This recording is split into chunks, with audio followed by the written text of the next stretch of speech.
Buenas tardes. Yo quisiera que los compañeros que están de pie vengan para acá.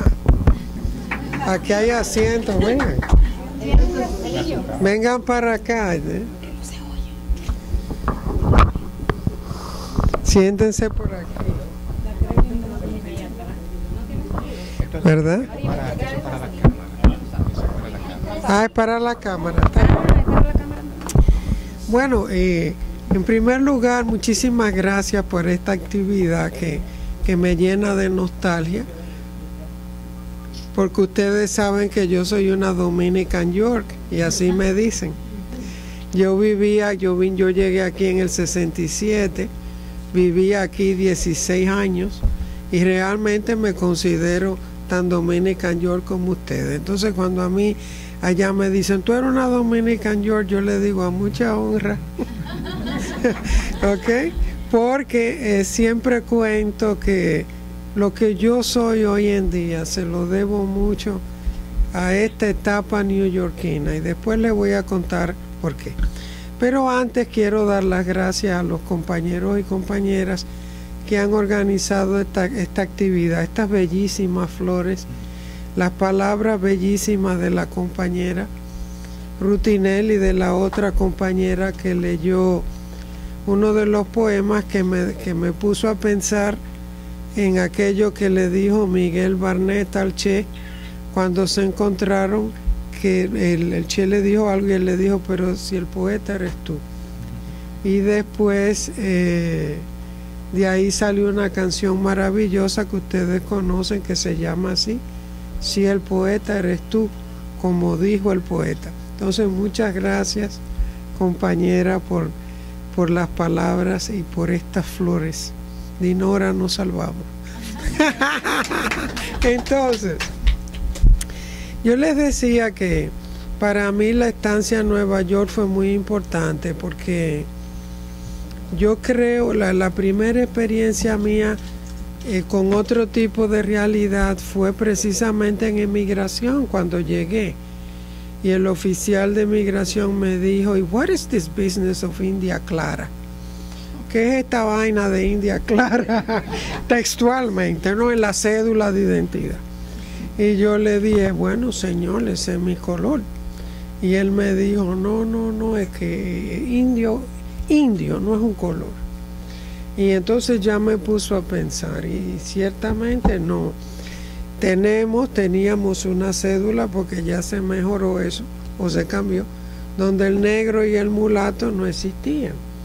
Y yo tengo un amigo que se llama José Alcántara Almanza, que fue a sacar una cédula, y entonces le dice el tipo el color, y él dice mulato, y el tipo le dice, pero ¿y cómo es que un hombre tan decente como usted quiere ser mulato? Si usted me da 100 pesos, yo le pongo que usted es blanco. Entonces, eso es lo primero, ¿no? Para mí. Yo venía de la cultura del desrizado, de la crema perlina que usaban la tía mía para blanquearse, ¿verdad? Y de un lenguaje en el país sumamente racista, donde casarse con un blanco es mejorar la raza y casarse con un negro es atrasarlo, y los hijos de los blancos y los negros son atrasaditos. Entonces todo eso lo descubro yo aquí, cuando llego a esta realidad que vengo de Santiago, mucha gente se asombra cuando se lo digo, pero cuando yo vine aquí, yo iba a ser primero monja de las hijas de Jesús. Me salí porque impidieron que dos compañeras mías que estaban junto conmigo preparándose ya para irse a España, se fueran a España porque eran hijas naturales, y eso me pareció una barbaridad.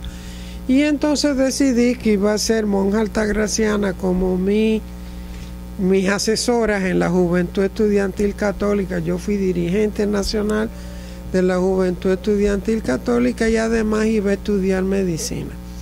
Y en eso Tere que estaba cuando mami decidió venirse a Nueva York y entonces me dijo que viniera por un año y eso fue un gancho total.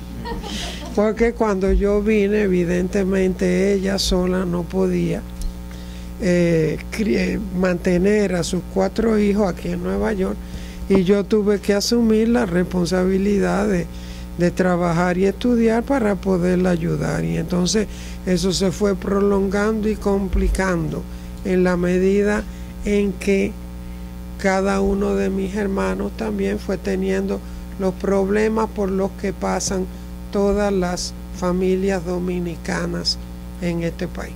Le doy un ejemplo. A mi hermana la sacaron de un colegio católico, llegó aquí con trenza creyendo en los Reyes Magos y la meten en una junior high school donde las niñas de su edad ya se están acostando con los muchachitos. Eso fue una bomba de neutrones, miren, hasta el vaso se cae.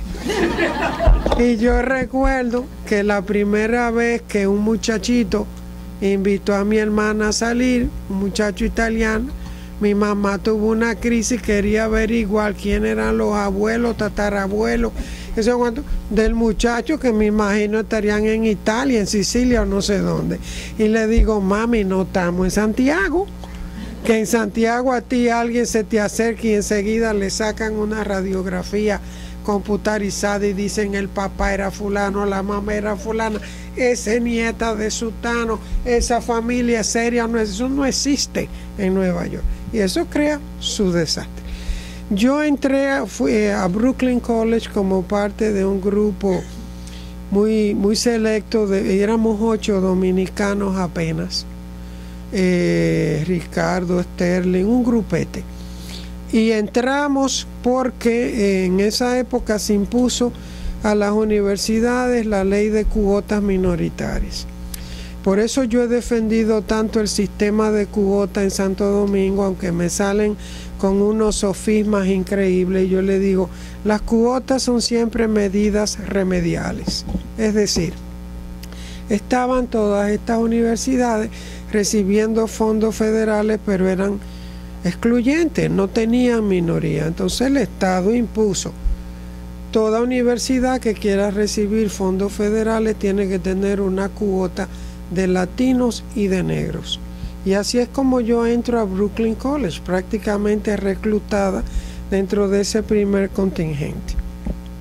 Y eso sí que fue una experiencia extraordinaria porque fuimos a Brooklyn College, que era una universidad, un bastión de la élite judía, donde nosotros éramos ciertamente extraterrestres y donde yo aprendí el concepto de la invisibilidad. Es decir, para nosotros ser tomados en cuenta, teníamos que ser mejores que los profesores. Por eso teníamos que estudiar como animales para darnos a respetar. Fíjense que nosotros nada más teníamos un espacito en el Student Center que tenía 10 pisos y era el sótano. Y del sótano nos sacó la Jewish Defense League a sillazo puro, y no nos mataron porque intervinieron los guardias de la universidad. Eso me obligó a mí y a nosotros a unirnos con un montón de estudiantes que eran negros de las islas.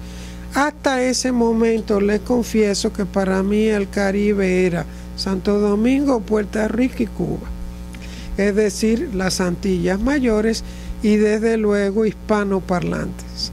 Pero yo no sabía, yo no conocía a los jamaiquinos, los barbadenses, la gente de Trinidad y Tobago, la gente de Guadalupe, de Martinica, ni sabía tampoco que nosotros como región en el Caribe, estas pequeñitas islas, habíamos producido los más grandes teóricos, los más grandes teóricos, entre los más grandes teóricos de la humanidad. Y le doy un ejemplo.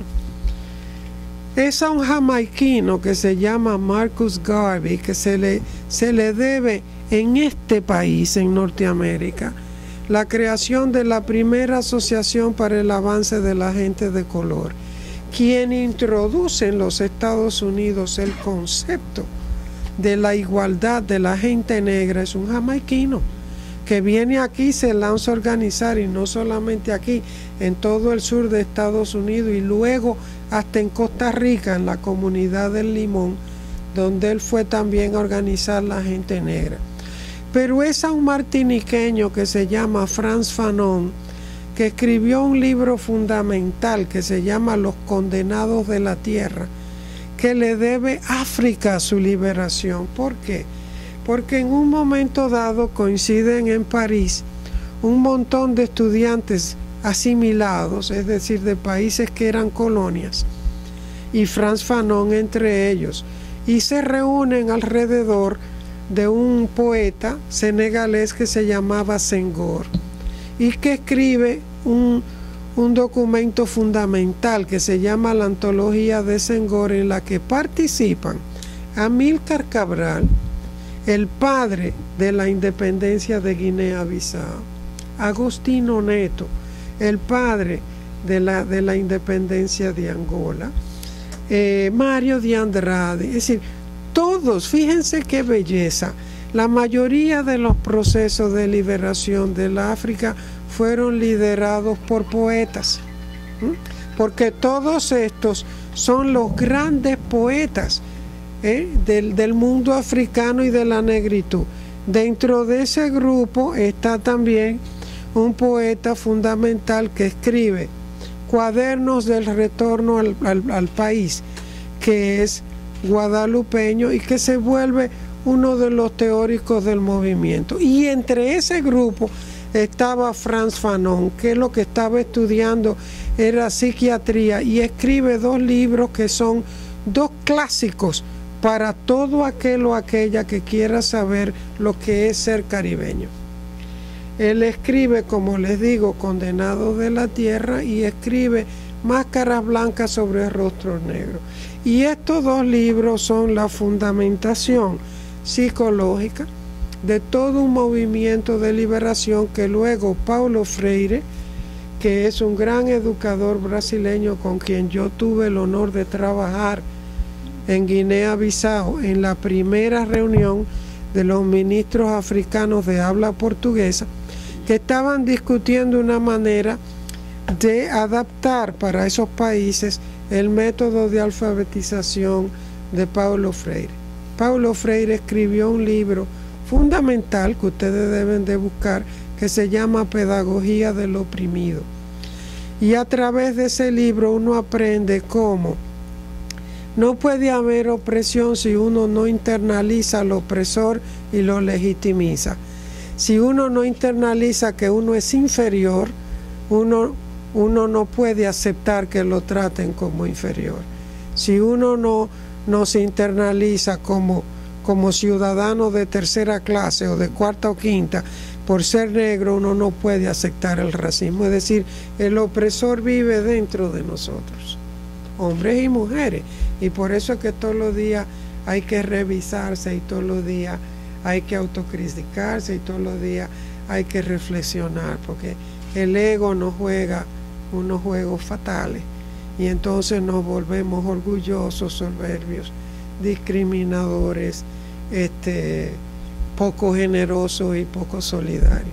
O somos como los cangrejos en un cubo, que cuando uno está logrando salir, se le suben todos los demás y lo bajan, que es un mal común en la dominicanidad que nosotros hemos heredado de lo peor del trujillismo. Entonces, para mí, yo digo, yo descubro mi identidad caribeña en Nueva York, aunque ustedes no lo crean. Inclusive, yo descubro a Eugenio María de Hostos en Nueva York.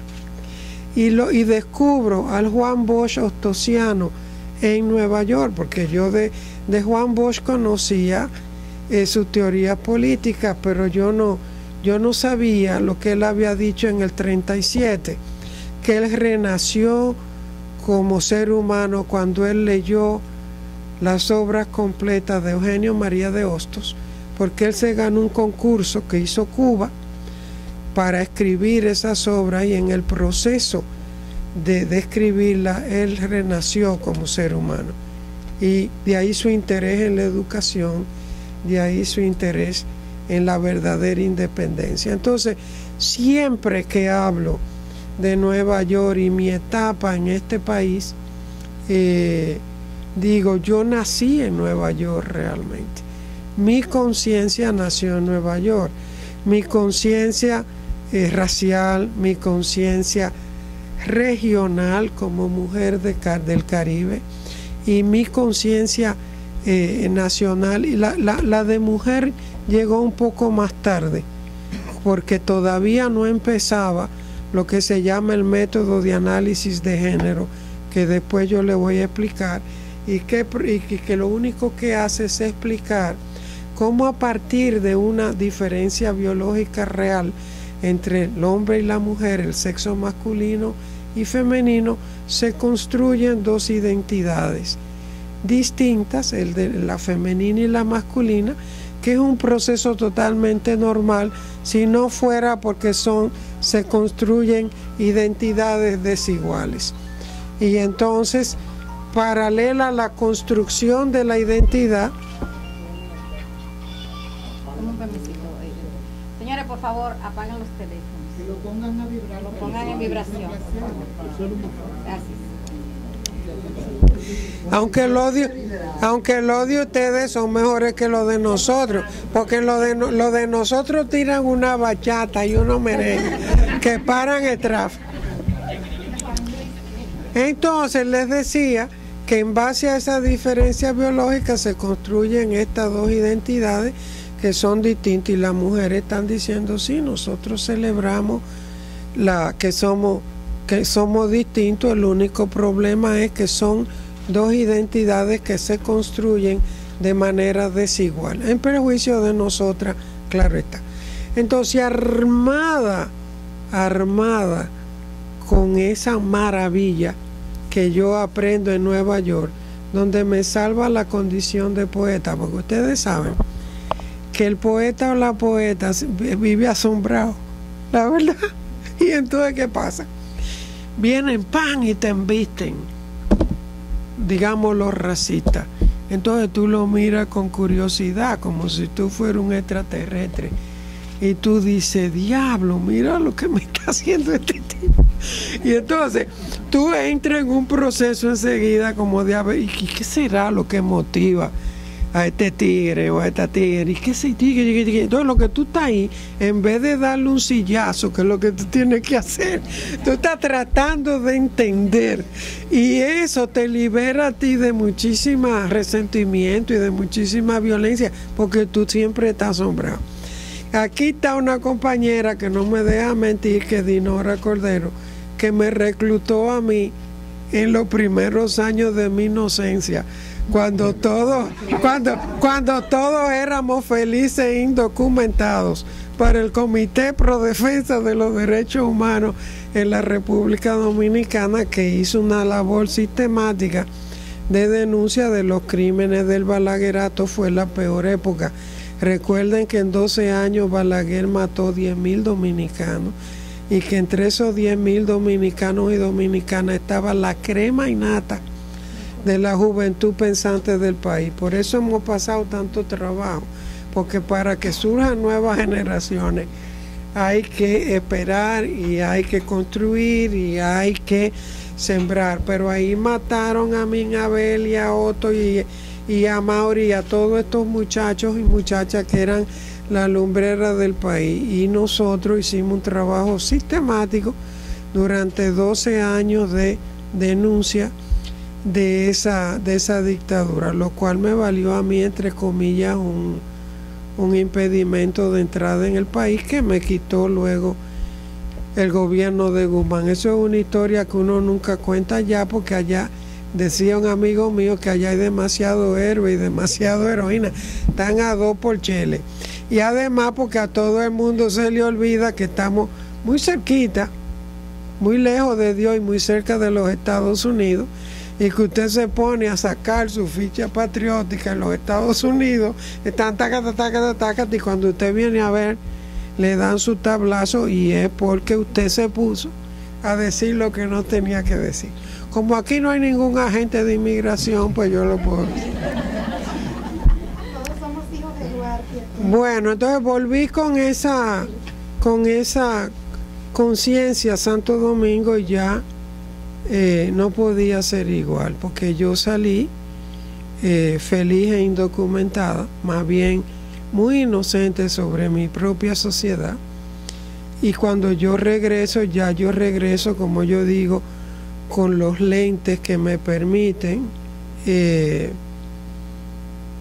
descubrir la otra cara de Santo Domingo, ¿no? Que no es solamente la tierra más bella que ojos vieron, que lo es, pero que es una sociedad donde persisten lo que yo llamo los tres jinetes del capitalismo, del apocalipsis, que son el sexismo, el racismo y el clasismo, y que eso opera permanentemente. Usted entra a un salón y lo primero que le te empiezan las computadoras a funcionar, y entonces el racismo ya te clasifica y te pone un sticker, y entonces el clasismo es ¿qué apellido es que usted es? Vicioso. Pero ¿de cuál de los viciosos es usted? Porque usted es lo del este, que son los que tienen cuatro, o usted del sur, que son los que están jodidos, ¿verdad? O ustedes, entonces yo le digo, no, yo soy de Santiago.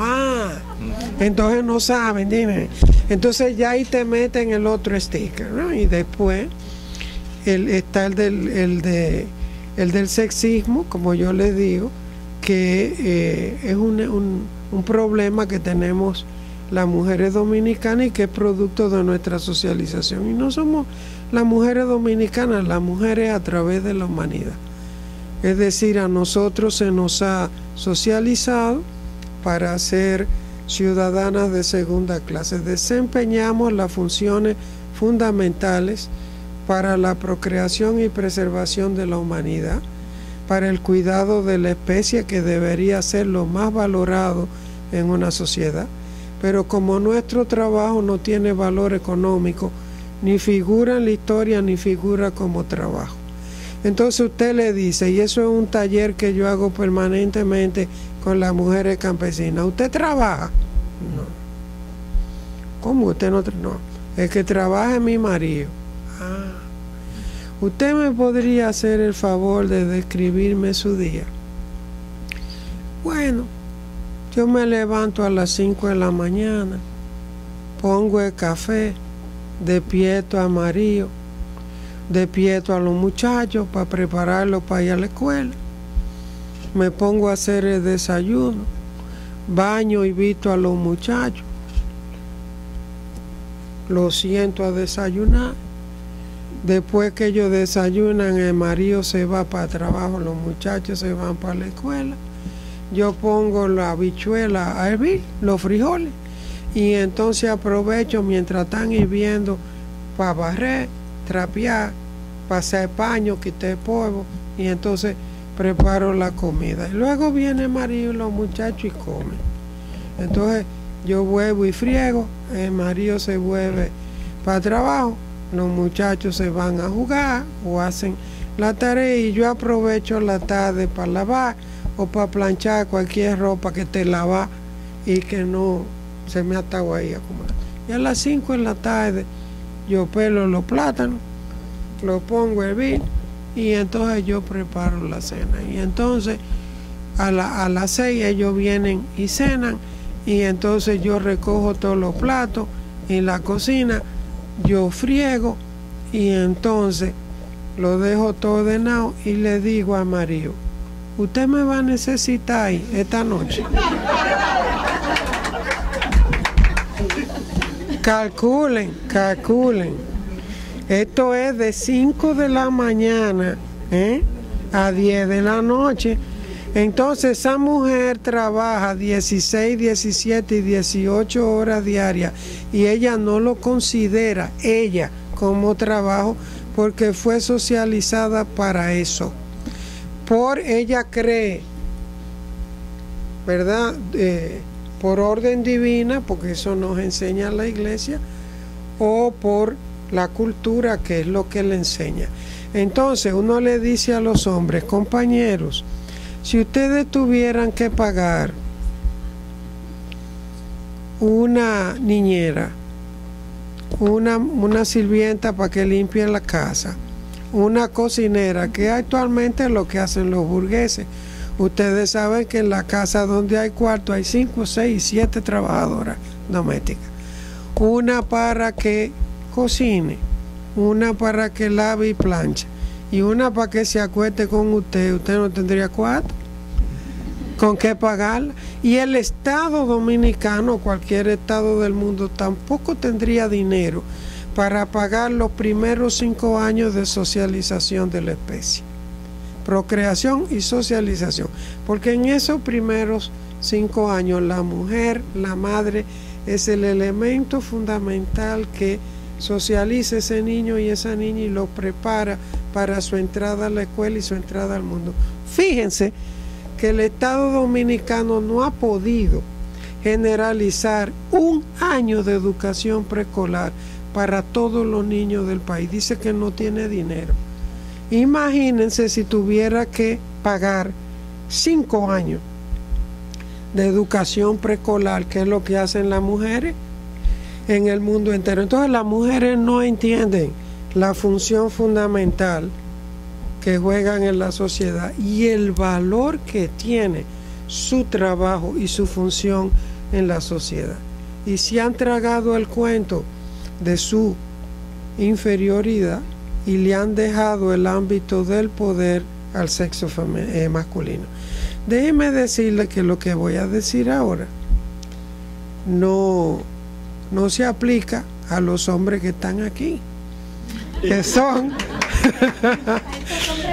que son compañeros de Alianza País y que nosotras en Santo Domingo hemos denominado como mujeres honoríficas.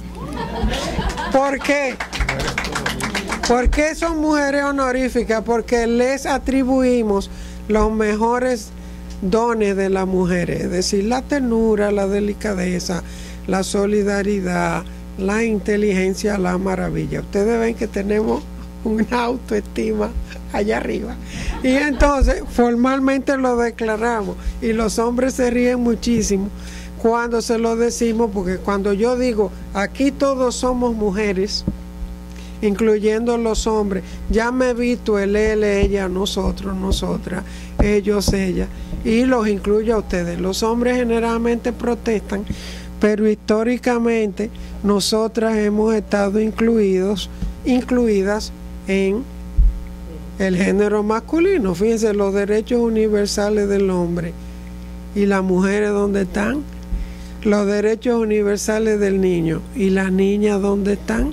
Sociedad de padres y amigos de la escuela. ¿Quiénes son que van a las reuniones? Las madres. ¿Y por qué no puede ser sociedad de padres y madres? Dice un amigo mío cubano que es muy cínico: Chiqui, el problema es que tú me estás creando a mí un problema lingüístico, porque ahora hay que decir el perro y la perra son el mejor amigo y la mejor amiga del hombre y de la mujer. Digo, no exageren. Vamos entonces a revertir la cosa y a decir, bueno, yo llego armada con todo este armazón teórico y entonces empiezo a ver mi sociedad por lo que es y empiezo a convertirme en la bestia negra, en este caso mulata, digo yo, del establishment literario e intelectual dominicano. Por ejemplo, como yo soy poeta, me encuentro con las muchachas poetas y todas estaban frustradas. ¿Y cuáles eran las quejas? No nos toman en serio, siempre se burlan de nosotras. O sea, bueno, vamos a formar un círculo de mujeres poetas y comenzamos a salimos con una declaración como mujeres poetas. Lo primero es que nos llamamos poetas, no poetisas. Solo el tratar de cambiar una palabra nos costó a nosotros un alud de agresiones. Bueno, ¿por qué? Porque Aida Cartagena nos dijo, Chiqui, ustedes no son poetisas, ustedes son poetas. Porque poetisa siempre se asocia con la cursilería. Los zapaticos me aprietan y la media me dan calor, y este anillito que tengo, bueno, y la velada, y que somos poetas. Entonces, solo eso nos costó a nosotros, eso, porque nadie entendía en Santo Domingo que el lenguaje es el legado de los muertos. Es lo que otros y otras inventaron, y que todos nosotros tenemos derecho a recrear la lengua, a decir las cosas como queramos. No nos tenemos que enmarcar en un molde específico, podemos redefinir, en nuestro derecho como seres humanos. Entonces, solo eso, una reflexión sobre la lengua. Ustedes, mujeres que van a trabajar aquí con otras mujeres dominicanas, tienen que empezar por una reflexión sobre la lengua. Y esa reflexión sobre la lengua abarca las revistas, los libros de texto, los programas de televisión, la música, porque uno de los elementos que fomenta más la violencia y la discriminación en República Dominicana es la música, sobre todo la música popular. Tengo 7 locas metidas en la piscina, 6 me echan agua y una se da vida. Oigan eso. Y entonces, tú no tienes money, tú no tienes money, tú no tienes money, y vuelve a la carga. Luego hay otro que se llama Mozart La Pará, que escribió una que se llama El Sapito, no, ese es dominicano. Entonces, las mujeres somos una sapo de fondado, qué sé yo. Es una violencia que cuando usted se para a analizar los textos, usted se da cuenta, porque es que está creciendo una juventud sin ningún respeto por la dignidad de ese otro ser humano que se llama la mujer, y que puede ser su mamá, su hermano, su hija o su propia mujer. Entonces, hay que empezar por una reflexión sobre el lenguaje que nosotras iniciamos, partiendo de una mirada a la música, a los libros de texto. Por ejemplo, los libros de texto. Papá trabaja, mamá me mima.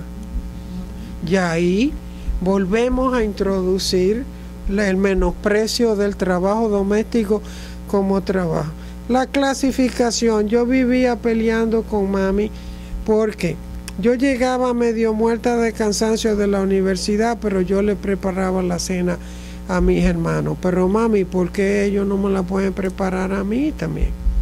O si yo salía por la mañana, tenía que dejar mi cuarto organizado y el de mis hermanos también. Cuño, pero ellos son ñecos.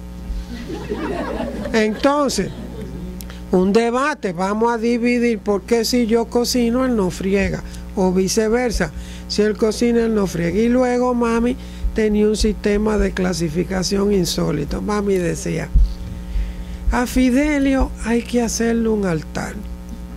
Ajá. Te deja trabajar, te deja desarrollarte, te deja estudiar, te deja viajar. Es decir, yo, la menor de edad, la niña a quien mi marido deja, ¿verdad? Ese hombre es un santo.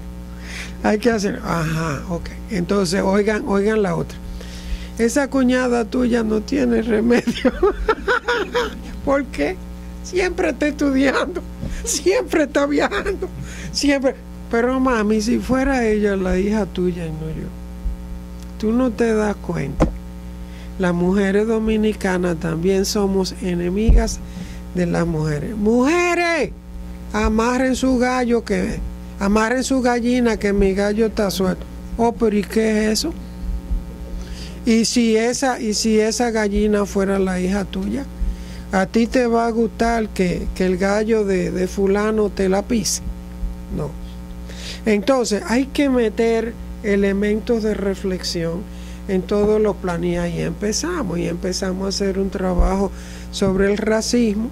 Yo recuerdo que el CEDI organizó una serie que se llamaba Octubre Mulato, pero hay que tener mucho cuidado con eso, porque se metió en la celebración del ritmo, nuestra capacidad de bailar, la nalga grande de las mujeres negras y mulatas, pero no es eso solamente, es que hay que formarse teóricamente. Si usted no se forma teóricamente, las cosas se quedan en el cliché, ¿ok? Y entonces de ahí no se pasa. ni se avanza. Entonces yo le decía, ¿ustedes han estudiado a Frantz Fanon? No lo conocían. Ustedes han estudiado a Eric Williams. ¿Por qué Eric Williams es importante? De Trinidad y Tobago. Porque él escribió una disertación doctoral, no un texto político, una disertación doctoral donde él demostró cómo lo que se llamaba el comercio triangular entre Inglaterra, Estados Unidos, que era una colonia, y las islas del Caribe, produjo el capital original que permitió el desarrollo del capitalismo en Liverpool y Manchester, y de ahí su extensión al resto de Europa. ¿Qué sucede? Que cuando un caribeño lee esa tesis doctoral que se llama Capitalismo y Esclavitud, donde la esclavitud juega un papel fundamental, se da cuenta que es imposible para un país del tercer mundo ser capitalista, porque no hay un cuarto o quinto mundo que nosotros podemos colonizar, explotar para sacar el capital original que se necesita para desarrollarse capitalísticamente hablando. Los capitalistas viven hablando de los desarrollos tecnológicos, del ahorro, de la tesis de Adam Smith. Eso es mentira. Sin ese alud de oro, de plata que ellos sacaron de nuestras sociedades, jamás se hubiese desarrollado ni Inglaterra, ni Francia, ni Portugal, ni España, que fueron las grandes potencias colonizadoras. Entonces, tenemos que formarnos en eso. Yo pasé 5 años en un círculo de estudios sobre el capital. ¿Por qué? ¿Qué es lo que yo aprendí? A mí me llamaba mucho la atención Marx, no como lo ven los marxistas, sino porque Marx fue un extraterrestre que observó la sociedad en que vivía desde afuera, como un gran sociólogo, y pudo entender cómo se había estructurado la sociedad de clase. ¿A partir de qué? De un material estupidísimo que se llama oro, y que ellos acumularon, y que quien más tenía le daba más poder. Si hubieran determinado que era vidrio, el que hubiera tenido más vidrio hubiera tenido más poder que los otros. Sin esa comprensión no entendemos la sociedad de clase y por qué se estructura la sociedad de clase y por qué es tan injusta, porque depende de la explotación de la gente para acumular capital. Pero luego de Eric Williams surge otro teórico que ustedes tienen que leer, fíjense que es estudio tras estudio tras estudio, que se llama Gunther Frank, y que escribe un libro fundamental que se llama El desarrollo del subdesarrollo.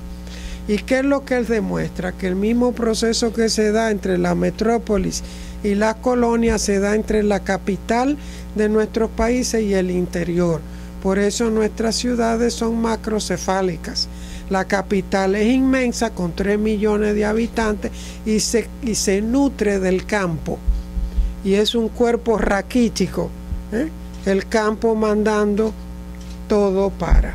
Entonces, estos elementos son los que me sirven a mí para hacer el trabajo que yo he hecho en la República Dominicana en los últimos 30 años, casi 40, y que me ha costado sangre, debo decirle, porque nosotras somos una generación de transición. Ahora hay una juventud, la que tiene formación política muy de avanzada, aunque hay también una juventud muy alienada, porque no se crean que estos procesos de toma de conciencia se dan ingenuamente sin que el enemigo tome sus precauciones y sus acciones. Cuando yo crecí, yo ni sabía que existía la marihuana, y mucho menos la droga, ¿ok? Y aquí aprendí muchísimas cosas que no me voy a meter en describirlas porque todavía me dan vergüenza. Pero el asunto es que nosotros éramos una generación inocente. Ahora nuestros barrios están bombardeados por la droga.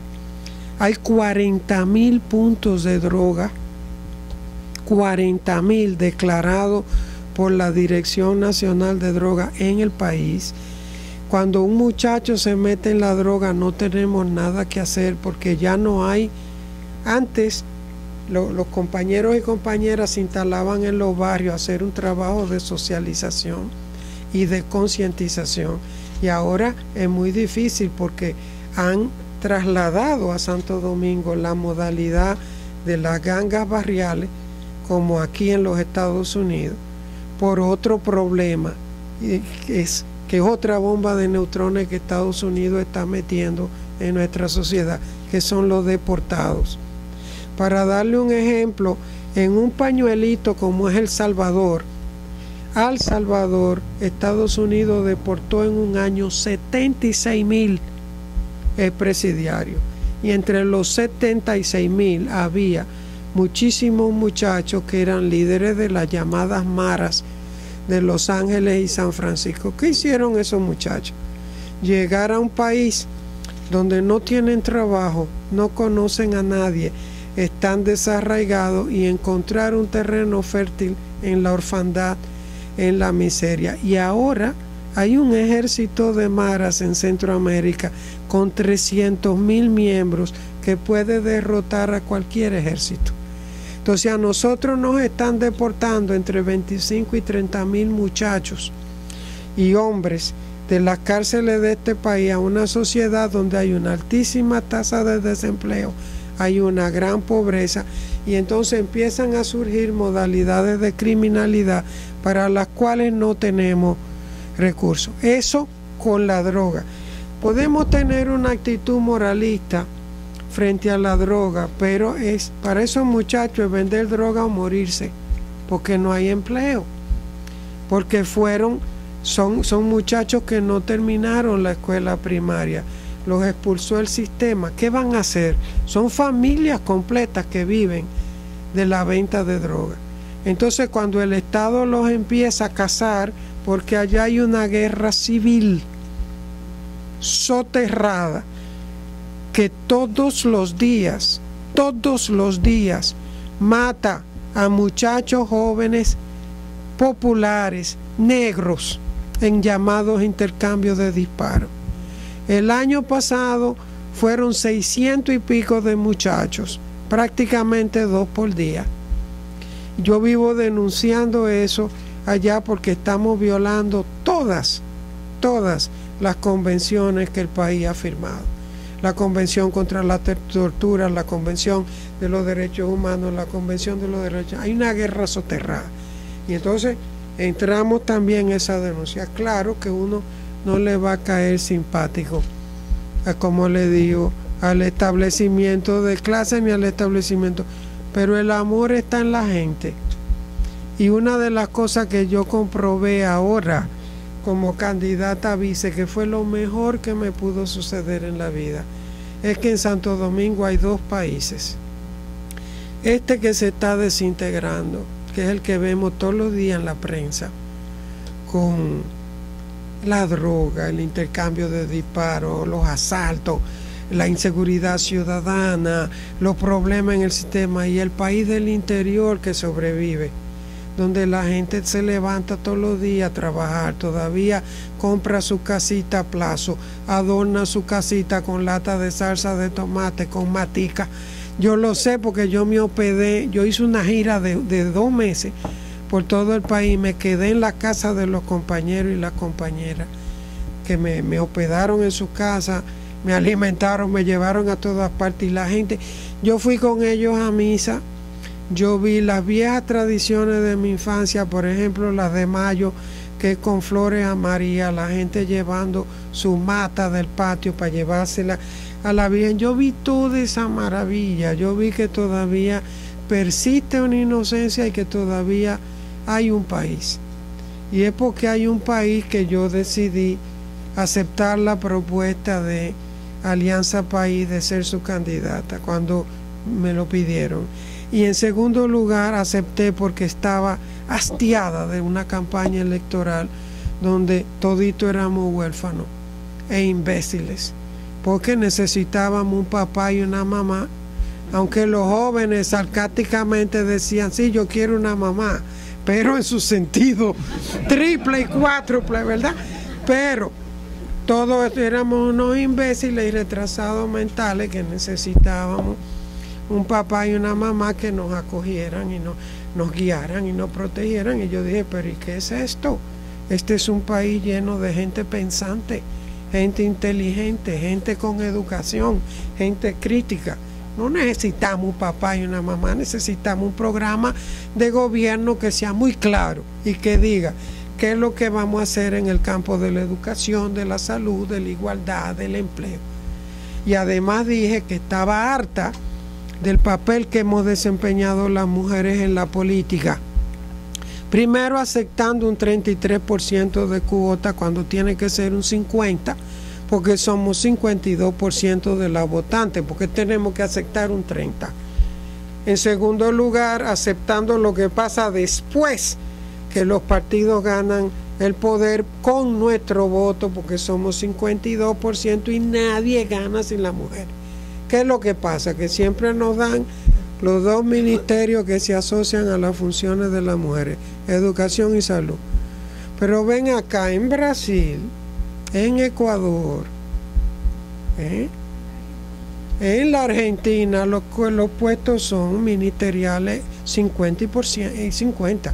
Hay una intencionalidad que no podemos equivocar. Por favor, el sexo masculino tiene 2000 años equivocándose.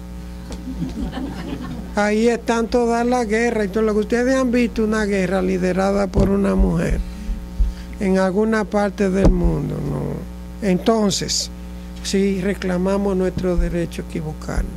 Entonces, en eso va a ser yo la campaña. Mujeres, somos 52% de la población. El 52% que pare y socializa la otra mitad. No hay humanidad. Si las mujeres deciden no parir, se acaba el mundo. ¿Ok? Entonces, somos triplemente importantes. Y entonces le dije, estoy participando en esta campaña porque hay que desarrollar una conciencia. Estoy cansada de los clichés y de los eslogans generales de los partidos. No, que nosotros creemos en la igualdad, que nosotros creemos en la democracia. No me hable de eslogans. Díganme, yo soy una evaluadora profesional. Yo trabajé 22 años en la ONU elaborando proyectos de desarrollo de la mujer a nivel internacional. Yo evalúo programas. Los programas se definen por metas, objetivos generales y específicos. Los específicos son los que definen las metas cuantitativas. Entonces, un programa de gobierno tiene que articularse como un proyecto cualquiera, con metas a corto, mediano y largo plazo que yo puedo evaluar en 4 años. Entonces, no me hablen idioteces, porque hay demasiadas mujeres pensantes, hay una tradición maravillosa de mujeres. Le dije, vamos a rescatar el ejemplo de Salomé Ureña.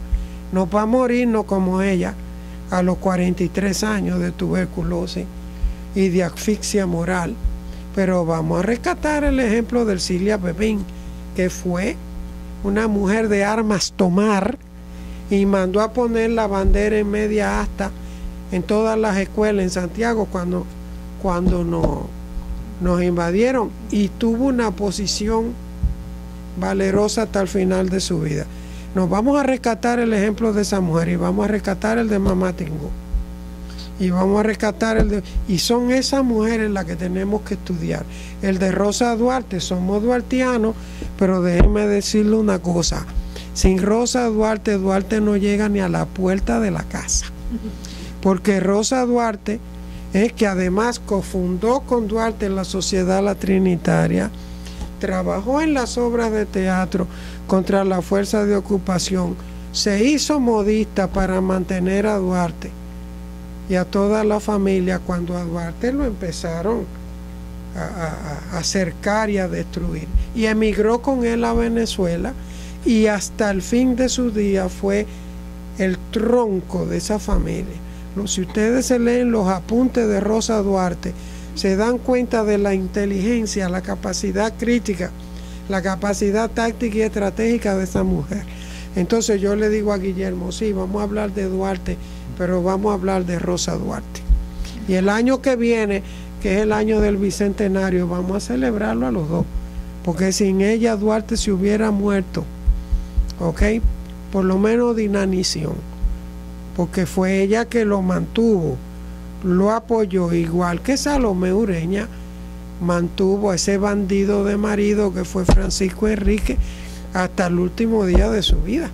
No voy a entrar en detalle porque esos son chismes históricos que alargan esta conversa. Entonces, les digo, hay otro país. Ese país nos dio a nosotros 70,000 votos en las elecciones. Yo digo que son 80,000 y pico porque en 11,000 mesas no tuvimos observadores electorales.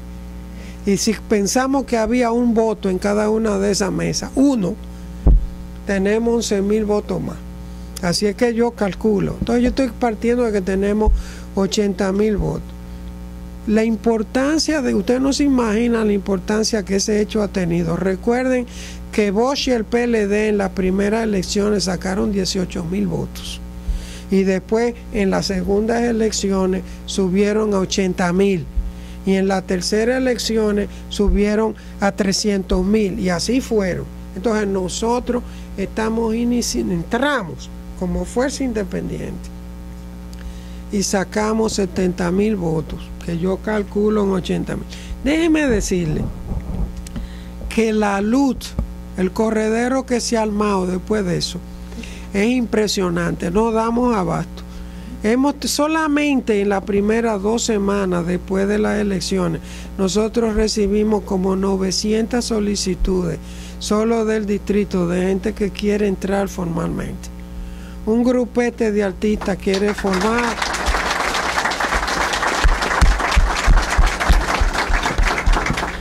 formar el Frente Cultural y las mujeres están formando el Frente de Mujeres de Alianza País, que por cierto yo traje y aquí lo van a reproducir como folleto,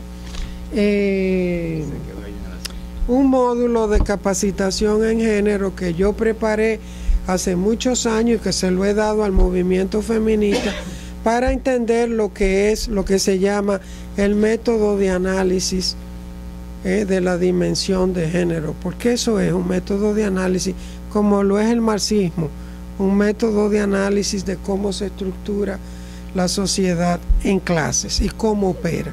Entonces, le voy a dejar este instrumento a las mujeres de Alianza País para que se publique esto como folleto y sea parte de un primer círculo de estudio. Yo estuve trabajando en un taller hace un mes con los primeros 60 facilitadores y facilitadores de esta nueva fase de Alianza País, que comienza, como ustedes saben, con lo que se llama un encuentro ciudadano, que generalmente tiene parte de 5 a 15 personas que están interesadas en la organización y donde ese facilitador y facilitadora empieza a explicar lo que son los objetivos de la estrategia política de Alianza País. Hay un librito verde que ustedes todas tienen donde están los fundamentos y los objetivos de lo que es Alianza. Guillermo ha hecho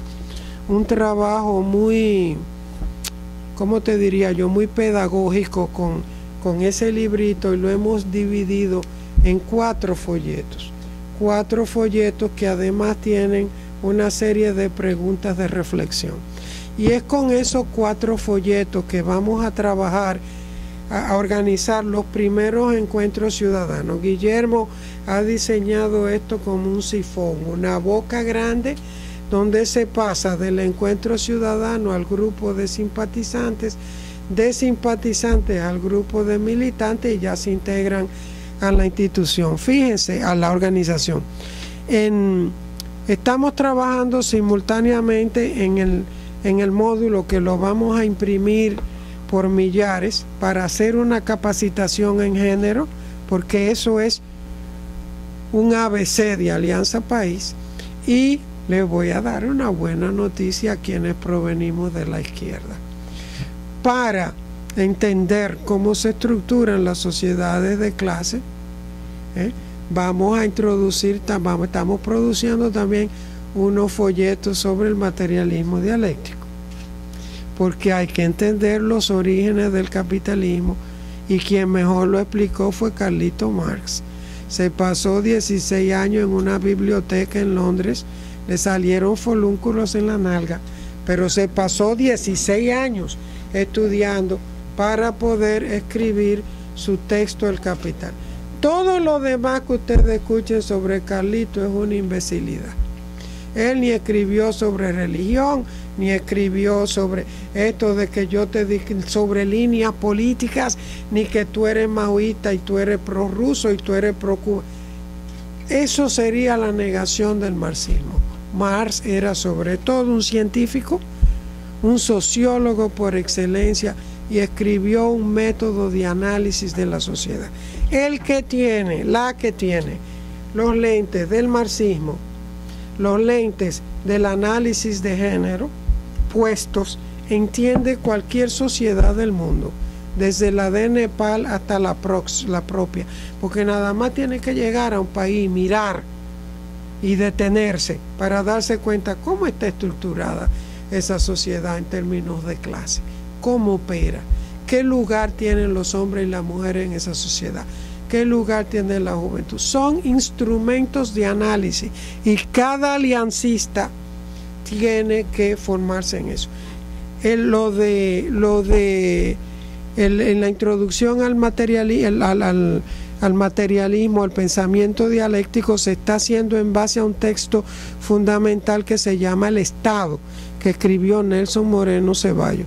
En eso está trabajando Fidelio con Nelson para el desglose de esos folletos, pero también estamos desglosando una serie de libros sobre Duarte, la historia de Duarte, el pensamiento duartiano, porque nosotros somos y nosotras fundamentalmente queremos rescatar el proyecto duartiano de nación. Déjeme decirle que Duarte fue una de las figuras, porque no está muerto, de las figuras más puras. Él decía que la política era el arte más puro que podía ejercer el ser humano. Son palabras que ahora en Santo Domingo resuenan como si él hubiera sido un extraterrestre. Pero la concepción más pura de lo que es la política como servicio a los demás y a la comunidad fue la noción duartiana. Fíjense, cuando él regresa y lo quieren hacer presidente, él dice: no, si no hay un proceso de consulta nacional que me plantee a mí como candidato a la presidencia, yo no puedo aceptar eso. Y era el libertador del país. ¿Ok? Entonces, estamos desglosando ese material, y todos ustedes que van a entrar, si no ya a la militancia de Alianza, a los encuentros ciudadanos, van a tener un proceso escalonado de capacitación, donde vamos a empezar con documentos básicos de Alianza País, la filosofía, que son documentos en construcción, porque fueron un primer material que se formó, pero siempre tuvimos claro que eso se iba a ir enriqueciendo con la praxis de la gente, no como palabra de Dios que desciende con rayos y centellas y se inmoviliza en la Biblia. No. Esos son materiales en construcción donde todos nosotros y nosotras podemos hacer aporte. Entonces, nos vamos a armar con todas esas herramientas, y nosotros y nosotras vamos a asumir el poder en el 2016. No les queda la menor. Y con esto yo paro, y entonces dejo un espacio para que ustedes me hagan sus comentarios, preguntas, lo que estén en desacuerdo, exprésense. Yo no le tengo miedo a la disidencia, ya tengo un PhD en esa materia. Y nada, para eso fue que vine, así que vamos a hablar.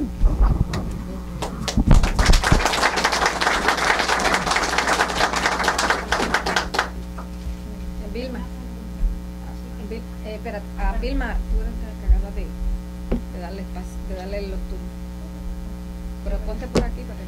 Chiqui, yo quería preguntarte, ¿qué exactamente podríamos hacer nosotros, ya aparte que lo estamos haciendo, qué podríamos hacer nosotros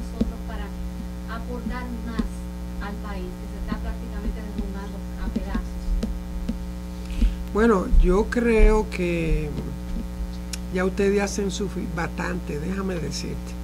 Esa islita de nosotros, o media isla, se mantiene a flote por la remesa de los dominicanos en el exterior.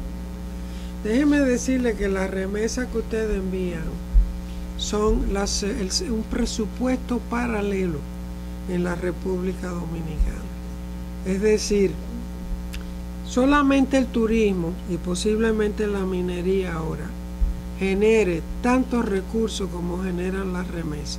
Solamente en Europa hay 60.000 mujeres dominicanas. Y les voy a decir esto sobre las mujeres. Es que cada pregunta me va a llevar. Miren, en la década de los 80, llamada la década perdida, la mayoría de los países nuestros los Estados Unidos se dio como política. Y eso, hay un libro que ustedes tienen que conseguir que prácticamente acaba de salir y es una maravilla, que se llama Memoria de un sicario económico. Este tipo era un altísimo funcionario del Banco Mundial y él narra en ese libro cómo la estrategia del Banco Mundial y el Fondo Monetario fue darle préstamos y préstamos y préstamos a países que ellos sabían que no podían pagar. Sí, para quedarse en control de sus economías. Y prestaron y prestaron y prestaron. Y en la década de los 80, entonces pasaron factura. Y la mayoría de nuestros países no tenía con qué pagar. Y entonces, ¿qué hicieron los países nuestros gobiernos? Como no son gobiernos ¿verdad? Entonces recortaron todos los presupuestos sociales, la educación, la salud, la vivienda, el hábitat, el asfaltado de las calles. Y entonces de ahí, de ese recorte de los servicios sociales, comenzaron a pagar la deuda y victimizaron a toda la población, que no fue la que cogió los préstamos para empezar. Entonces, ¿qué sucedió? Que ahí comenzó una emigración en masa. ¿De quiénes? De las personas que podían encontrar empleo donde había demanda. ¿Y cuáles eran las demandas que había? Para los servicios que proveemos las mujeres: niñeras, enfermeras, cuidadoras de ancianos, trabajadoras domésticas y trabajadoras sexuales. Y las mujeres salieron en masa, por eso no salieron los hombres, a través de las redes de tráfico y trata y de los mecanismos legales. Y las mujeres se echaron sobre los hombros la irresponsabilidad social del Estado en todos los países de América Latina y en Santo Domingo igual. Con las remesas que mandan los dominicanos y las dominicanas sobre todo, se solventa la educación, la salud, la alimentación de familias y familias. Cuando ustedes van a Santo Domingo y viajan, donde ustedes ven comunidades que hay calles asfaltadas, otro tipo de vivienda, cosas, son los dominicanos ausentes y las dominicanas ausentes. Entonces ya ustedes hacen un aporte. ¿Cuál es el otro aporte? Es político. Es político. Yo creo que los dominicanos y dominicanas aquí no entienden la importancia vital de su aporte al país en términos políticos. Sin nosotros, sin ustedes, la isla se hunde. Y eso se tiene que traducir en negociación política. Es decir, miren compañeros, déjense de hablar disparate. Un diputado de ultramar, pues ustedes tienen que estar relajando. Lo mismo que estamos diciendo de las mujeres, lo estamos diciendo de los dominicanos ausentes. Tiene que haber una proporción numérica en relación con la comunidad que hay en los Estados Unidos, y ustedes tienen que contribuir al adesentamiento de la política dominicana desde aquí, exigiendo como dominicanos y dominicanas que son el surgimiento de otro país, que es lo que nosotros estamos planteando. Sin eso no va a haber país, ni ustedes van a poder regresar. Ustedes lo que están soñando y locos por retirarse, para irse allá a comprar una casita y vivir más o menos decentemente, no van a poder. Entonces, pónganse la pila. El poder que ustedes tienen como comunidad frente al gobierno dominicano, el Estado dominicano, es inmenso. Eso hay que articularlo políticamente, con demandas específicas, numéricas en cuanto a representación y de programa. Entonces, ese es el aporte que a mí me parece ustedes pueden hacer. Ya lo que hemos regresado de aquí, con cierta conciencia, hemos hecho bastante para romper ese huevo. Imagínense si fueran toditos ustedes. Exactamente. Otra pregunta o cómo. En una entrevista que me hicieron a usted, o creo que no, sí, en una entrevista, usted hablaba con relación a un encuentro, creo que fue en Santiago, que estuvo con el candidato a la vicepresidencia del Frente Amplio, y que él había prometido que transcurrido la votación se iba a empezar un proceso de unidad con la fuerza progresista. Después he escuchado que han habido reuniones, encuentros. ¿A qué nivel van esas actividades? A mí me gusta esa pregunta porque me permite aclarar algo. Fíjate, en casi todos los programas en que yo participé siempre me decían: ¿por qué ustedes no son parte del Frente Amplio? Inclusive que por qué habíamos boicoteado el llamado Frente Amplio. Y yo les dije: miren, yo les voy a contestar esta pregunta como educadora popular, no como miembro de Alianza País. Si usted estudia lo que es el Frente Amplio en El Salvador y en Uruguay, que son dos ejemplos exitosos, usted se da cuenta de que el método de formación y convocatoria de un Frente Amplio es exactamente opuesto al que se utilizó en Santo Domingo.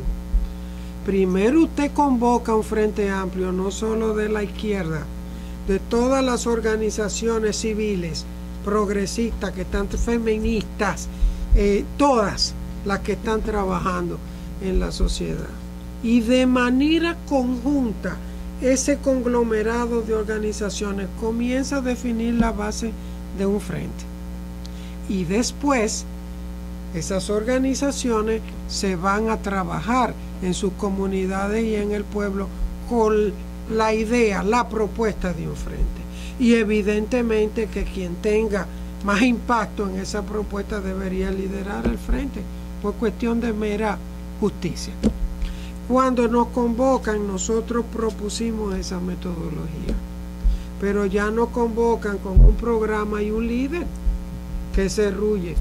Entonces nosotros teníamos que sumarnos a esa iniciativa de manera crítica. ¿A santo de qué? Eso niega los procesos participativos de la gente, una tradición de la izquierda más tradicional que nos ha hecho mucho daño.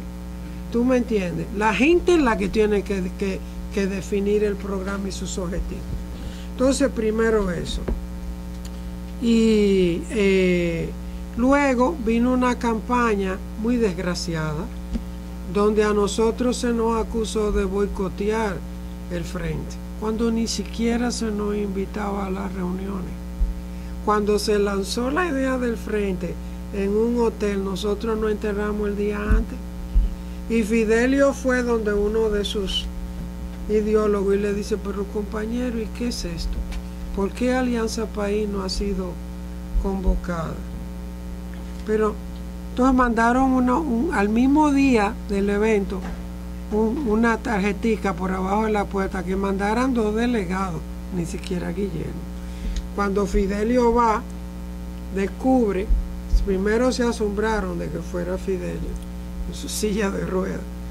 Fidelio descubre que ya ellos han distribuido una nota de prensa diciendo que nosotros no habíamos asistido al lanzamiento del frente y que lo estábamos boicoteando. Nos quedamos con la boca abierta.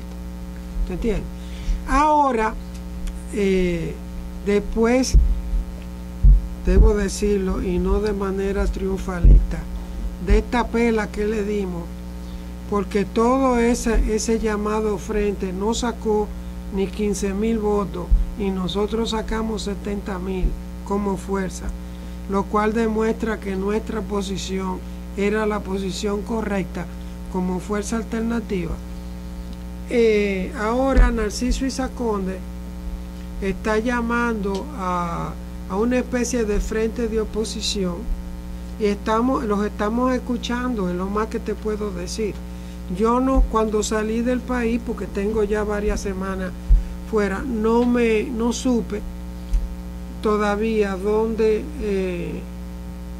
qué habíamos decidido en relación con eso que está convocando Narciso, que por cierto ahora no lidera ni su propia fila, porque él desbarató el Partido Comunista. Y entonces ya veremos. Nosotros tenemos como preocupación central ahora qué hacer con este alud de gente que quiere entrar a Alianza País. Solo en el distrito, le digo, más de 900 personas solicitaron entrar formalmente como militantes de la institución, y eso nos está presionando a nosotros a crear los mecanismos, porque tú no le dices a una gente, sí, tú eres militante, tienes que pasar por un proceso de formación. Entonces estamos trabajando aceleradamente en la producción de los materiales de capacitación y en el proceso que se va a seguir de formación de la gente. En eso no nos podemos dispersar, ¿me entiendes lo que te quiero decir? Y decía Paulo Freire que era más fácil alfabetizar a una persona que nunca hubiese tenido contacto con la literalidad, se puede decir, con las letras, que una persona mal alfabetizada, porque había que gastar toda la energía en deshacer lo que se le había mal enseñado, para entonces poderle enseñar lo que tenía que aprender, y en eso se te va, ¿te entiendes? La vida. Más preguntas. Bueno, primero permítame felicitarlo por la primera observación, porque es algo que nosotras estamos discutiendo al interior de Alianza País. No podemos tapar el sol con un dedo. La iniciativa de la creación de Alianza País se gesta en un grupo de compañeros, entre los cuales está la crema y nata de lo que queda del 14 de junio. Yo digo las reservas morales del país, gente que desde su parcela particular siempre estuvo haciendo patria, sin venderse, contaminarse ni corromperse. Y en ese grupo inicial no había mujeres. Ahora todavía hay muy pocas mujeres en Alianza País. Inclusive cuando se formó Alianza Mujer, puedo hablarle que en el grupo gestor había unas 6 mujeres, entre ellas una compañera que militó muchísimo aquí en Nueva York, que es Paloma, y que está dirigiendo Alianza Mujer. Entonces es un trabajo que hay que hacer a lo interno, porque en eso Alianza no se está diferenciando de las otras organizaciones.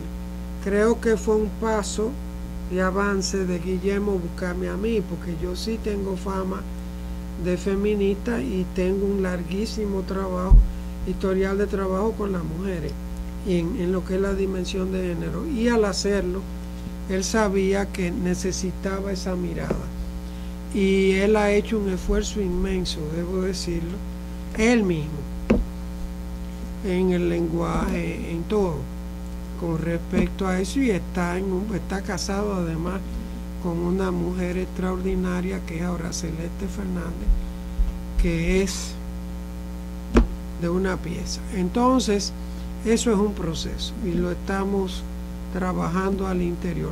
Yo además tengo la responsabilidad de formar la red de facilitadores y facilitadoras. Y él sabe que yo lo voy a hacer a lo Ercilia Pepín. Entonces, que es como se llama nuestra escuela que hemos formado de formación. Imagínense la diferencia. Esto lo voy a decir para que ustedes vean cómo no nos ubican. El MIUCA, la escuela de formación del MIUCA se llama Joseph Stalin. Joseph Stalin, en el 2012, Joseph Stalin. Y la nuestra se llama Ercilia Pepín. Es decir, hemos elegido el ejemplo de una mujer negra, educadora, independentista y nacionalista a morir. Entonces, son dos visiones, un rescate de la nacionalidad. La segunda pregunta. El propio Hipólito Mejía reconoció en su discurso la victoria del PLD, es decir, ellos ganaron por varios puntos, pocos puntos. El país está dividido realmente en dos fuerzas, y si Danilo Medina no desarrolla una estrategia de concertación, él no va a poder gobernar, porque realmente la mitad de la población votó por el PRD. Lo que sacó el Partido Reformista fue una estrategia de Leonel Fernández. Leonel quería por todos los medios evitar que nosotros fuéramos la tercera fuerza, que lo dijimos desde el primer día. Queremos convertirnos en la tercera fuerza para romper el bipartidismo. Entonces la estrategia del PLD fue darle votos al Partido Reformista, porque cuando se fue Amable Ariztí, gracias a Dios, de cualquier partido que sea, del Partido Reformista, perdió una base de apoyo, y eso lo suplió el PLD. Entonces sí es cierto, Guillermo reconoció pero a diferencia de otros discursos, Guillermo planteó que nosotros íbamos a hacer que no íbamos a cejar en nuestras críticas al bipartidismo, y que no íbamos a cejar en nuestras propuestas y en nuestra oposición, que es una oposición constructiva, pero es oposición. En nuestra denuncia de la corrupción, objetivo número 1,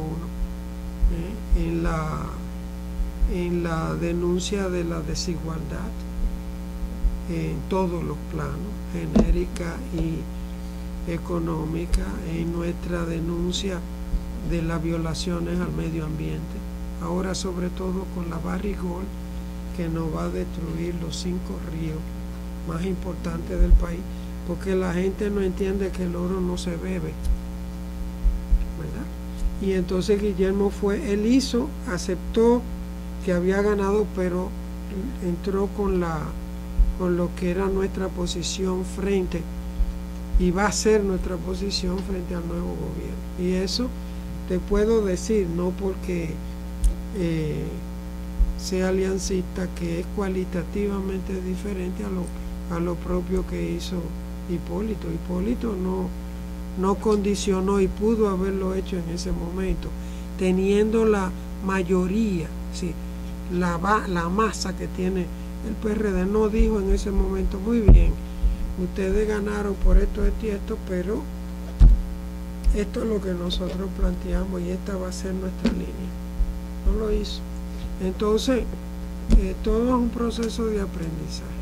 En eso está. Además, César, en ese discurso, en esa rueda de prensa, Guillermo dijo que ciertamente el PLD ganó, pero sobre una débil legitimidad. O sea, yo creo que también es un elemento cualitativo importante en esa intervención que hizo Guillermo Moreno, que ciertamente, como usted dijo, fue el primero que lo reconoció, claro, pero también indicó la debilidad de legitimidad que tuvo la victoria realmente del PLD. Y la desigualdad, señores, nosotros recibimos 8 millones de pesos para hacer una campaña nacional. El Partido Reformista recibió 365. Miren, la disparidad. La gente decía, ¿dónde están sus vallas? Yo le decía aquí. Y utilizaba una frase de Mercedes Sosa que dice, ¿quién dijo que todo está perdido? Yo vengo a ofertar, a ofrendar mi corazón. Nosotros no teníamos valla. No podíamos, si una valla cuesta 300,000 pesos. Ni podíamos ofrecer. A mí una señora me dijo, yo voto por usted si usted me regala 2 puertas. Y otra familia campesina, 2 puertas, otra familia campesina me llevó a su casa y me dijo, todito vamos a votar por usted si usted no arregla la casa que se nos está cayendo. Era cierto, pero no es el tipo de política proselitista que nosotros hacemos, ni que aunque hubiéramos querido hacerlo, lo hubiéramos podido hacer. No, nosotros teníamos, ni está en nuestra concepción eso de comprar el voto. El PLD adelantó el Día de la Madre y llenó los barrios populares de nevera y televisión. Aquello fue increíble. Y yo no lo critiqué porque como el pueblo es tan pragmático, a mí me dijo un campesino, doña, yo quiero elecciones cada 6 meses. Porque es el único tiempo en que nosotros somos gente y nos toman en cuenta. Nos arreglan la calle, nos arreglan la escuela, nos dan cuartos, nos dan comida y nos llevan en la guagua. Y yo que soy de San Cristóbal, conozco a Santiago y San Pedro porque me llevaron a los mítines. Y tengo 10 camisetas y 15 cachuchas. Se comportó como un niño de kinder. Entonces, él dijo, ojalá que fueran cada 6 meses. Bueno, cualquier otra pregunta o comentario. La situación que existe en República Dominicana en cuanto a la cantidad de mujeres, el 33% en el sistema político, entonces eso me gustaría saber qué se está haciendo en cuanto a los grupos feministas que trabajan allá en cuanto a eso. ¿Se aceptó? No se ha hecho nada. Bueno, es por obligación y por ley que los partidos tienen que tener un 33%, una cuota femenina del 33%. ¿Qué sucede? Que como siempre se las arreglaron para amañar eso y entonces las posiciones de las mujeres no son 1 y 1, 1 y 1, 1 y 1, sino que terminamos siempre con las peores posiciones. Por ejemplo, en los municipios generalmente las mujeres son regidoras, no síndicos ni síndicas. Dentro de los partidos igual, pero como yo les decía, el problema está en nosotras mismas. Los hombres no tienen, los hombres políticos tradicionales, a mí me lo dijo uno a la franca, ¿y qué ustedes quieren, compañera? Que le regalemos el poder. No tienen por qué regalárnoslo. Esos tigres tienen un tigueraje pesado y afilado de hace muchos años. Entonces, yo le dije, usted tiene toda la razón. El problema está en nosotras. Si las mujeres no nos hemos asumido como poder político y no hemos dicho, sin nosotras nadie gana, y nosotros exigimos la paridad y nosotros queremos no que sea un 33, por favor comprar la cuota, como yo digo en el spot, sino que sea un 50 y además un 50 también en las posiciones de poder. Tú no puedes terminar siempre con los ministerios destinados solo a... Yo quiero ver mujeres en el Ministerio de Economía y de Finanzas también. Tenemos mujeres capaces. Ustedes sabían que el 62% de las estudiantes universitarias son mujeres y que el 66% de quienes se gradúan con honores son mujeres. Nosotros tenemos una masa femenina formada, capaz, impresionante. Las mejores administradoras, las más éticas, las gerentes bancarias, en un 90% son mujeres. ¿Por qué? Porque son más honradas, más honestas. Entonces, tienen que articular todo eso. en una plata. Si usted va a meterse en la política, tiene que saber que va a bregar con el tigueraje. Eso no es, ahí no hay tu tía. Y eso no es de que por favor sea caballero y buena gente. Si ellos se están matando entre ellos, olvídate de eso. Tú tienes que entrar con un sentido clarísimo de cuáles son tus objetivos y de que tú eres un poder. Y que ese poder hay que articularlo en el plano político y darle forma. Con metas, vuelvo y digo, a corto, mediano y largo plazo. Alianza País tiene que darse como meta, y eso lo hemos discutido con Guillermo, que en su consejo de dirección por lo menos la mitad sean mujeres. Pero esa conciencia tiene que venir de las mujeres también. No puede venir de una mujer, yo que esté ahí con un martillo, como Dinora. ¿Alguna otra pregunta? Creemos, nosotros practicamos esa máxima bíblica que se llama por sus hechos lo conocerán, y esa práctica marxista que dice que la práctica es el criterio de la verdad. Entonces, en ese sentido, nosotros no nos podemos diluir. La campaña sucia contra nosotros está desde el primer día. A mí un señor me contactó para decirme que en la UAS había una campaña montada diciendo que los de Alianza País éramos los riquitos y los blanquitos de la política dominicana. Y recibimos una luz de correo diciendo, no, miren, fulano de tal está diciendo tal cosa, allí se está diciendo tal cosa. Y nosotros teníamos dos opciones: trabajar en lo que nosotros creemos, construyendo paso a paso una militancia, o diluirnos en la explicación, y que nosotros en eso, nosotros los dominicanos sufrimos mucho de ese problema. Fulano de tal dijo tal cosa de ti, ahí uno va a aclarar. Déjalo que diga lo que le dé su gana, porque realmente son tus hechos los que van a hablar por ti, ¿tú me entiendes? En el caso de Guillermo han dicho de todo, pero hay una sola realidad. Y la realidad es que cuando él era fiscal general de la Nación, nombrado por Leonel Fernández, inició una serie de procesos judiciales contra tipos como Leonel Almonte o contra este bandido Antún, que todos nosotros nos burlábamos de él cuando estábamos en el Comité de Derechos Humanos y siempre le poníamos una peluquita. Pues, ¿tú te acuerdas? Yo tengo los periódicos. Bandidos históricos. Entonces, llevó este señor Antún, se robó 97 millones de pesos, de 900 millones de pesos de la lotería cuando era administrador, y el otro, Leonel Almonte, defalcó a millares de pobres ahorrantes de su banco, como lo hizo después Báez Figueroa. Bueno, con todas las evidencias, habiendo sido condenado, Leonel llama a Guillermo y le dice, tú tienes que parar esos procesos y dejar a esta gente en libertad.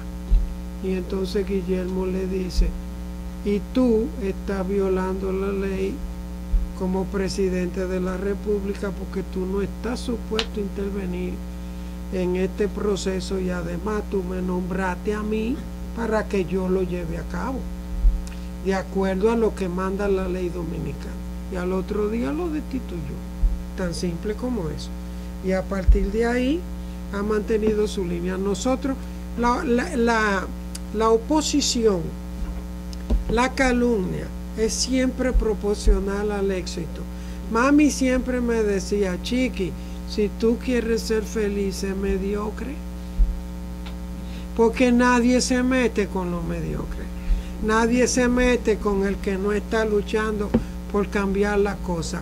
Nadie se mete con las personas que se distinguen porque son líderes en su comunidad, porque tienen una posición vertical. Eso son seres anónimos y grises, a nadie le importan. Ahora, empieza a distinguirte para que tú veas cómo te va a surgir. Consíguete a Juan Luis Guerra para que tú veas media población acabando contigo. No, es que eso es un problema. Tú tienes que concentrarte en lo que tú quieres hacer, en lo que tienes el deber de hacer y olvidarte, porque tienes que tomar por granted, como se dice en inglés, que es proporcional la relación. Mientras más éxito tienes, más oposición vas a desencadenar en quienes te adversan, claro está, nosotros sabemos. Y mientras más crezcamos y más crezcamos, más sucia va a ser la campaña. ¿Te entiendes? Yo no sé qué habrán dicho de mí, ni me interesa. Desde Pajonúa y Dominican York para arriba. Pero ¿y a mí qué me importa? Gente, cualquier otra pregunta. Uno de los grandes problemas que existe en la República Dominicana es que no hay corrientes organizadas de pensamiento en ningún campo. Se han graduado cientos de muchachos en Cuba como médicos y todos regresan a sus prácticas individuales. Pero es que usted está supuesto a articular un pensamiento de la medicina social que usted oponga a la medicina como se practica en este país, como se quiere practicar allá, a través de las cosas de seguro, privatizando los hospitales, quitándole a los pobres el único pequeño acceso que tenían a la salud. Pero así como se tiene que formar una corriente de pensamiento, llamémosle social, con respecto a la medicina, se tiene que formar en todos los campos.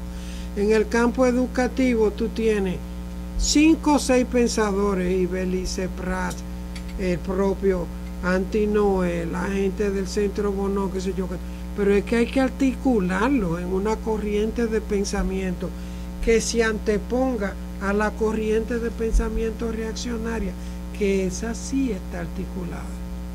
Uno de los grandes errores de este hombre estrella de Santiago fue buscarse como vicepresidente nada más y nada menos que al presidente de la Asociación de Colegios Privados, un tipo universalmente detestado, y que dijo, siendo ya candidato a la vicepresidencia, si los pobres no pueden estudiar en colegios privados, que se vayan a las escuelas públicas. Entonces usted tiene que crear corrientes de pensamiento en la cultura, en la educación, en la salud, en género, en todos los ámbitos, que se enfrenten,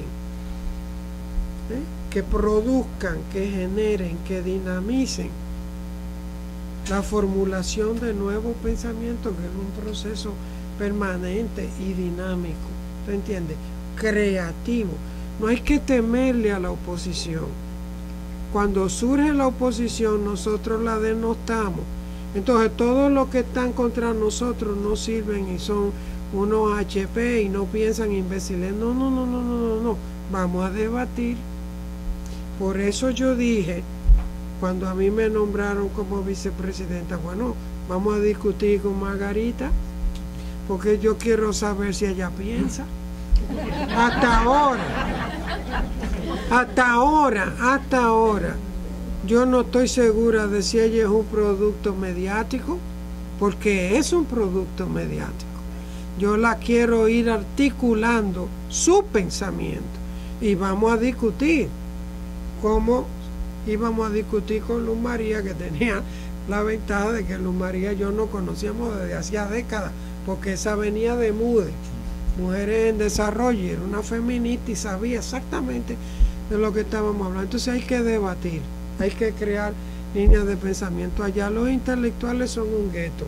Se juntaron 62 para apoyar la candidatura de Hipólito, porque decían que había que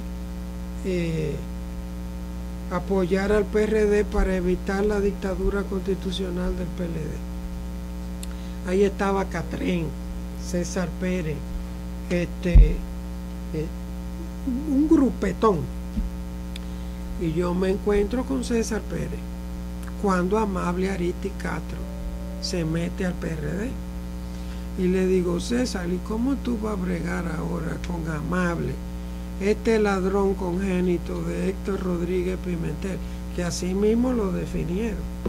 Un ladrón impulsivo, congénito, esta cáfila, lo peor del reformismo, ¿cómo tú vas a bregar al interior de ese partido? Porque era más fácil meterse en una estructura partidaria convencional que iniciar un trabajo como el que hay que iniciar, porque es que el país está ávido de orientación y de formación política. Las grandes masas están ávidas. Los partidos tradicionales no están haciendo su trabajo de educación de la gente, es manipulación de la gente. Yo hablé con un dirigente de una llamada Juventud Caribe, bueno, del MIUCA. Ajá, ¿qué quiere decir Juventud Caribe? Ese muchacho no me podía definir ni lo que era ser dominicano en el contexto de una región que se llama el Caribe. No conocí un solo teórico del Caribe, no hay formación y hay que hacer un gigantesco proceso de formación. Yo estoy con la cabeza más grande que la que tenía Salomé cuando empezó a introducir la educación en República Dominicana para las mujeres, porque es que paralelo a esta desinformación y deseducación están todos los elementos que se están introduciendo para deformar a nuestra gente. Es una labor sistemática, pero es una labor terrible, terrible. Ustedes no se imaginan la clase de dominicanos que se está formando ahora a nivel de los sectores medios y altos. Esos niños de dominicanos solo tienen que nacieron por casualidad allá. No son dominicanos, no saben lo que no tienen amor por el país. Su objetivo es, pero, cónchale, si un papá lo mete en una escuela bilingüe, el objetivo es en los veranos llevarlo a Disney World. ¿Tú entiendes? Ahorrar para que ven ese niño. Es cualquier cosa menos dominicano. ¿Me entienden? Es una labor de una dimensión tan grande que yo no sé por dónde que le vamos. Estamos con nuestra parcelita, pero es inmensa porque hay un proceso pesado donde la música, la llamada cultura que se está practicando, todo está orientado a la antidominicanidad,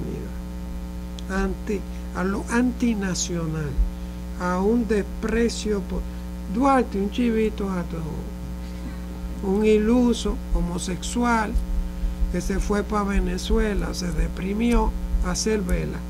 Así lo destruyen. El pensamiento duartiano nadie lo conoce. Es una campaña sistemática de neutrones.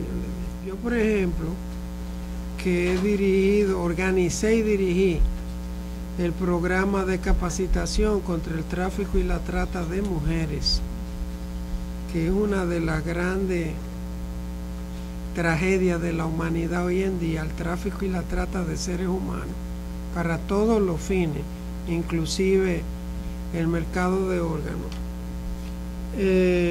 Yo le dije, yo fui a una reunión que organizó el Departamento de Estado a nivel mundial y yo les dije a ellos con claridad, esta es una guerra de ustedes que nosotros podemos apoyar. ¿Por qué? Porque Estados Unidos descubrió a partir de la Torre Gemela que su tercera frontera es la inmigración ilegal, porque es la única que no controlan, y que por ahí se le podía filtrar cualquier cosa. Entonces han desatado una campaña mundial contra el tráfico y la trata, inclusive de categorización de los países, a veces muy injusta, como en nuestro caso. Y yo le dije, esa es una guerra de ustedes que nosotros, la única quizás, que podemos apoyar. ¿Por qué? Porque está orientada a la preservación de nuestra gente, de nuestros niños. Entonces, eso se lo dije. Fíjate, la política norteamericana con Santo Domingo es muy contradictoria, porque es que paralelo a sus declaraciones contra la corrupción, Estados Unidos permite y fomenta e impone la entrada de la Barrick Gold al país. Nosotros tenemos la mina de oro más grande de Occidente en la frontera con Haití. Eso era un secreto muy bien guardado que nosotros sabíamos. Llega la Barrick Gold, cuyos accionistas principales son Bush padre, Bush hijo, Aznar, Uribe, el de Colombia, y Leonel Fernández. ¿Ok?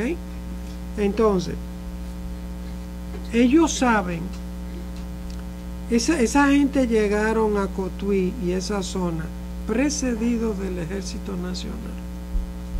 ¿Ok? Para darte una idea. La política, los planes de explotación de la Barrick Gold van a arruinar el nacimiento de los 5 ríos más grandes del país. También algunos de los cuales nutren Haití. Y entonces tú dices, esto es un discurso, ¿cómo te diría yo? Bipolar.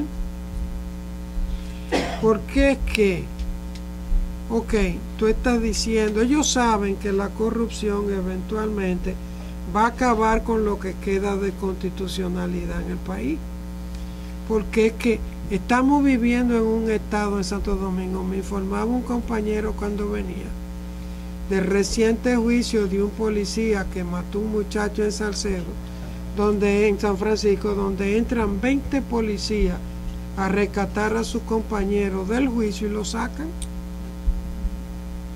Digo, cuando un país llega a eso es inmanejable, y a ellos tampoco les conviene que se le vaya el país de la mano, ¿me entiendes? Porque esto sí que está. Y porque ellos saben que en la corrupción hay un problema detrás, que es aún más complicado, que es el lavado de dólares. Lo que hay en Santo Domingo es inexplicable en términos de la crisis económica que tenemos. Cuando tú ves las torres de 40 y 60 pisos, yo tengo una amiga que compró un apartamento en una torre y se mudó, porque ella me dijo, Chiqui, éramos 3 en un edificio totalmente vendido, que estaba totalmente a oscuras, porque no vivían ahí los dueños, y a mí me dio miedo, porque yo llegaba a un edificio fantasma, pero como ese hay miles y miles de negocios. A mí me dijo mi primo, que es un dirigente del PLD, el gran enemigo de ustedes es el narcotráfico, porque detrás de la corrupción hay mucho lavado también. Entonces los Estados Unidos están preocupados por el problema del lavado, que algunos cínicos dicen, pero ven acá, ellos están preocupados por el problema del lavado porque ellos quieren esos cuartos para su banco, ¿no entiendes? Y no quieren que salgan de los Estados Unidos. También hay cosas, pero entonces es un discurso bipolar. En la medida en que coincida con los objetivos nuestros, combate al narcotráfico, que también lo están combatiendo por una razón bastante individualista, porque si vamos a ver, hay droga porque hay consumo y demanda. Entonces tú no puedes atacar a Bolivia, atacar a esto, cuando tú no acabas con la demanda interna. Entonces vamos a coincidir con ellos siempre en las batallas que nos benefician como nación. La lucha contra el narcotráfico, la lucha contra el lavado, tú me entiendes, y la denuncia desde luego de cosas insólitas como la de este inefable Félix Bautista, que echó a perder una de las grandes falacias de Leonel. Leonel estaba siendo felicitado a nivel mundial por la generosidad de donarle una universidad a Haití. A mí misma me felicitaban como dominicana y resulta que era el pago para que las compañías de Félix Bautista hicieran el trabajo de la reconstrucción, ganándose un dineral. Entonces, vamos a coincidir con los Estados Unidos en las cosas en que tengamos que coincidir, y vamos a trazar la línea en las cosas donde no podemos. Si nosotros no le hacemos oposición a la Barrick Gold, tomaremos oro líquido, si se puede. Entonces creo que con eso ¿Y cuál fue la segunda? Mira, los haitianos hay que realmente... Yo soy partidaria de una amnistía para los que ya están, pero hay que regularizar la inmigración, porque es que mira cuál es la realidad. El desempleo nunca va a bajar mientras tengamos un flujo de mano de obra descontrolado e incontrolable al país. No va a haber nunca un movimiento obrero sindicalizado, porque la clase burguesa dominicana utiliza la mano de obra haitiana para dos cosas. Primero, evidentemente, para su ganancia. Ustedes saben que hay cosas tan terribles como que traen los haitianos para trabajar en la construcción y cuando le tienen que pagar llaman a emigración y los deportan a todos y no le pagan. Es una fuente de ganancia de los constructores sobre todo, y ahora de los industriales agrícolas, porque los emplean ya no en la caña, en el cultivo del tomate, de todos los productos. Entonces se una. Y segundo, impide la formación de una clase obrera, porque hay un río de mano de obra, y si un obrero dominicano basado en su ley se para y dice no, el salario mínimo es tal y usted me tiene que pagar lo que manda la ley, hay 5 haitianos que van a coger ese trabajo.